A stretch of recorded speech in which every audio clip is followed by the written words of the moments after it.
पाकिस्तान तरीके इंसाफ ने फ्राइडे से तहरीक का ऐलान कर दिया है, जल्द से जुलूसों का ऐलान कर दिया है और ये दायरा आहिस्ता आहिस्ता आपको बढ़ता हुआ दिखाई भी देगा, क्योंकि पार्टी में इस वक्त ज़रूरत पड़ गई है धरने की, जलसे की, जुलूसों की। तो पार्टी के रहनुमाओं ने और ख़ास तौर पर इमरान खान साहब ने ये सिग्नल दिया है कि अब तहरीक का आगाज़ किया जाए।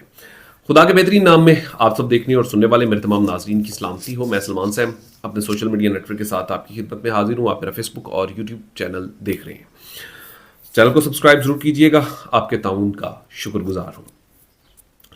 पाकिस्तान तरीके इंसाफ की जो मौजूदा क़यादत है वो मुझे ज़ाती तौर पर लगता है कि वो इस हक में नहीं है, लेकिन शेर अफजल मरवत और पाकिस्तान तरीके इंसाफ के जो बानी हैं इमरान खान साहब, वो इस मूड में है कि अब अग्रेसिवली खेला जाए, क्योंकि जिस तरीके का इलेक्शन हुआ और जिस तरीके से उन्हें लगता है कि मुबैना तौर पर मेरे साथ धांधली की गई है, मेरे मैंडेट को चुराया गया है, ये तमाम सीटें हम जीते हुए थे, और जिस तरीके से ओन चौधरी साहब को जिताया गया 2018 से लेकर अब तक की अगर सिचुएशन देखें लाहौर वाले हल्के की, मैं दूर नहीं जाता, मैं सिर्फ लाहौर वाले हल्के की बात करता हूँ, तो ओन चौधरी कैसे जीत गए, ये एक बड़ा सवालिया निशान है।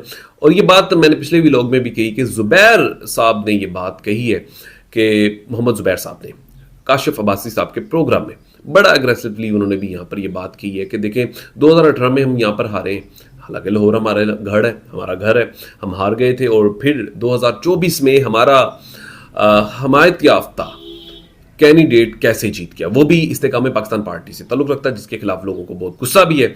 तो वो इस तरीके से बासानी, और वो भी सलमान राजा अकरम साहब के मुकाबले में वो किस तरीके से जीत गए, तो ये बड़े सवालिया निशान जो है उठाए। और इसी तरह मुख्तलिफ हल्के अगर उनकी बात करें तो वाकई जो लोग समझते हैं, जो लोगों को आगाही मिल चुकी है, तो जिस तरीके के फैसले और फॉर्म 45 के मामला, 47 के मामला देखे जाएं तो यहाँ पर लगता है कि कोई ना कोई गड़बड़ ज़रूर है। और बड़े बड़े लोग, बड़े बड़े सहाफ़ी इस बात पर भी अब रोला मचा रहे हैं कि ये इलेक्शन कैसा इलेक्शन है, तारीख का 76 साल तारीख का पहला इलेक्शन है कि जिसमें इस तरीके की धांधली मुबैना तौर पर उन्हें नजर आई है। तो इसलिए अब पार्टी ने फैसला किया, और शेर अफजल मरवत जो है वो पहले दिन से इसी बात पर थे कि हमें मुफाहमत के बजाय थोड़ा सा मुज़ामत मज़ीद बढ़ानी चाहिए, और कोई ना कोई रिजल्ट हमें यहाँ पर ज़रूर निकलेगा भी।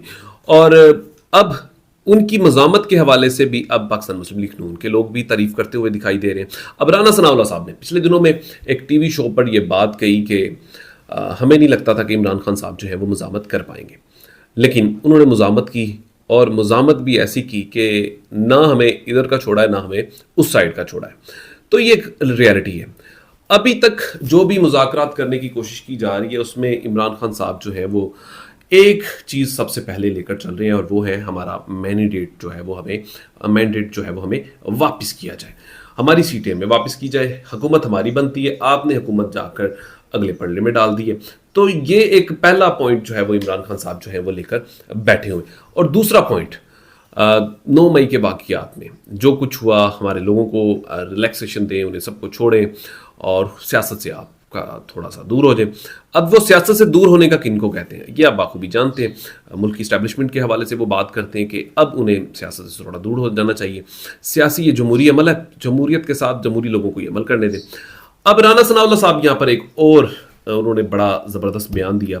मैं इसलिए अब उनकी ज़्यादा इज्जत करने लगे हूँ क्योंकि वो बहुत सच बोलने लग गए हैं आगे से। उन्होंने कहा कि इमरान खान साहब के पास हम खुद गए थे चल के कि अब मुल्क को आगे लेकर चलते हैं। उन्होंने 3 लोग उनके साथ थे, उनका नाम भी लिया, बताया भी, लेकिन उन्होंने कहा कि मैं जो कुछ भी होगा कानून के मुताबिक चलेगा, मैं किसी किस्म की कोई रियायत नहीं बख्शूंगा, मैं तुम सबको जेल में डालूंगा। तो इसके बाद ये मामला ख़राब होना शुरू हो गए। अब मुल्क के एक साबका रिटायर बड़ा नाम है, अब वो लोगों को बताने में, बड़े बड़े नामों को ये एक्सप्लेनेशन देने पे मजबूर हो गए हैं कि मैं ऐसी किसी भी वारदात का हिस्सा नहीं हूँ।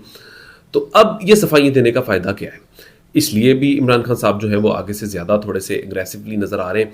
अब इमरान खान साहब को ये बात तो समझ आ गई है कि लोग जो है वो बड़ी तादाद में मेरे साथ मौजूद हैं, और जिस तरीके से कोई सोच भी नहीं सकता था कि मैं 90 के करीब सीटें, और जिस तरीके का माहौल बनाया गया था, शायद मेरे जैसा एक आम शख्स भी ये बात नहीं सोच रहा था कि इमरान खान साहब एक सूबे में हुकूमत बना लेंगे और वफाक में भी इतनी बड़ी तादाद में वो सीटें ले जाएं।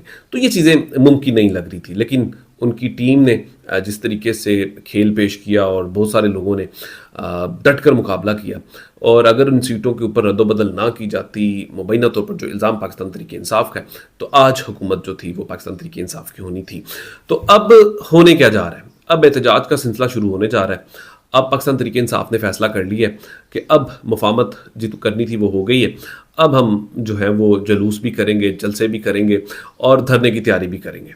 इमरान खान साहब को अब बाहर लेके आना है, और ये फैसला जो है वो मेरे ख्याल में देर से ही अब पाकिस्तान तहरीक-ए-इंसाफ के लोग कहते हैं कि दुरुस्त आए हैं। खासतौर पर शेर अफजल मरवत साहब जो है ये बात करते हुए बार बार आपको सुनाई देंगे कि वो चाह रहे थे कि ये काम जो हमने बहुत लेट शुरू किया है ये हमें पहले करना चाहिए था।